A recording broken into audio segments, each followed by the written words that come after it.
తెలిసితే మోక్షము తెలియకున్న బంధం. కుండలిని జాగృతి అయినప్పుడు మనము ఏ చక్ర స్థితిలో ఉంటాము? ఇది ప్రశ్న.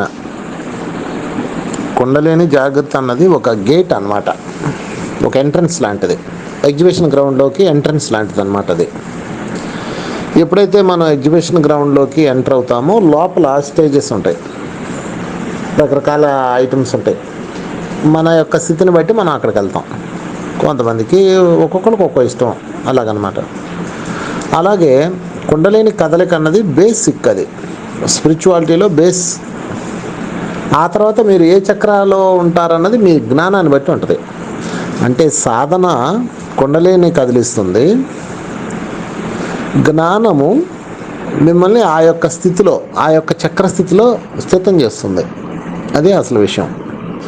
అంటే కుండలిని కదిలింది, కుండలిని యాక్టివ్ అయింది, అయినా వాడు అహంకారంలో ఉంటే మూలాధారంలో ఉండిపోతాడు. ఆధ్యాత్మిక అహంకారం, వాడు మూలాధార చక్రంలో ఉండిపోతాడు.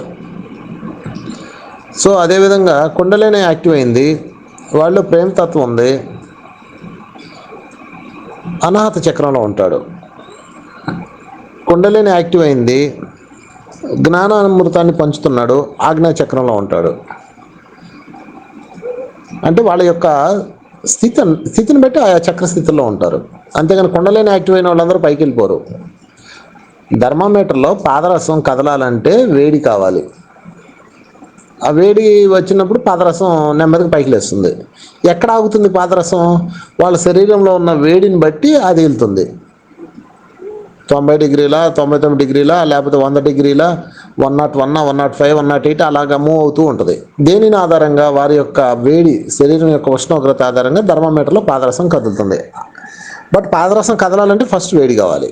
అలాగే సాధకుడికి, ప్రతి ధ్యానికి కుండలిని యాక్టివ్ అవుతుంది, అది కదులుతుంది. వాళ్ళు ఎటువంటి సాంగత్యంలో ఉన్నారు, ఎటువంటి స్వాధ్యాయంలో ఉన్నారు, ఎటువంటి ప్రబోధాలు వింటున్నారు, ఎటువంటి ప్రబోధాలు నమ్ముతున్నారు అన్న వాళ్ళ యొక్క వికాసాన్ని బట్టి వారి యొక్క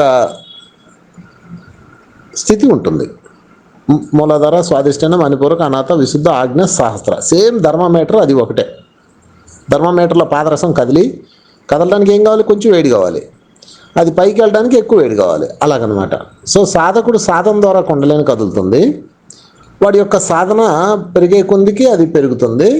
వాడి యొక్క ఎన్లైటన్మెంట్ ఉండే కొద్దికి అక్కడ ఉంటుంది. ఎన్లైటన్మెంట్ లేదా కిందకు పడిపోతుంది. విశ్వామిత్రుడు సాధన చేశాడు, జమ్మని లేచింది కుండలిని, పైకి వెళ్ళింది. మళ్ళీ అసూయ ద్వేషాలతో నలిగిపోయాడు, కింద పడిపోయింది, అలాగనమాట. సేమ్ థర్మామీటర్లో పాదరసము, మన శరీరంలో కుండలిని ఒకటే. మన శరీరంలో కుండలిని శక్తి ఎలాగో థర్మామీటర్లో పాదరసం అలాగే.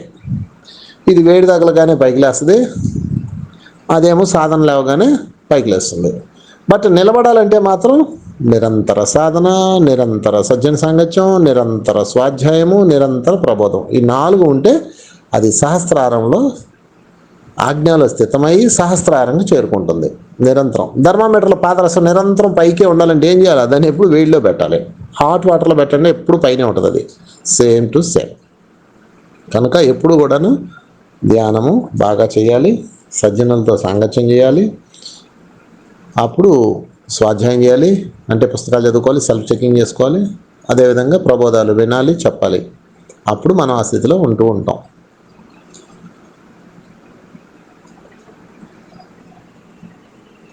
అప్పుడు ఆ స్థితిలో మరణించిన వాళ్ళు ఆయా రంధ్రాల నుంచి బయటకు వస్తారు.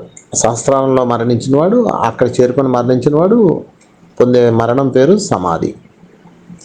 అది అత్యంత అద్భుతమైన మరణం. కనుక మనం ఏ స్థితిలో ఉంటాము సాధన ద్వారా అనేది ఎలా చెప్పాలి అంటే, మనం వినే మాటలు, మనం చూసే చూపులు అన్నీ కలిపి ఉంటాయి. ఇవాళ ఉన్నాం, రేపు కూడా ఉంటామని అనుకున్నారు. రేపు మళ్ళీ భ్రమంలో పడితే మళ్ళీ పోతాయి. అందుకని నిరంతరం అన్నమాట. నిరంతరం ప్రతి క్షణం ఆ అవేర్నెస్లో ఉండాలి మనం. దాని యొక్క అర్థం ఏంటంటే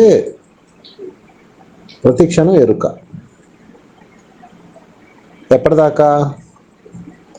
అంత్యకాలం వరకు. అంత్యకాలం అంటే ఎప్పుడు? జీవాత్మ పూర్ణాత్మ అయినంత వరకు. అది సంగతి.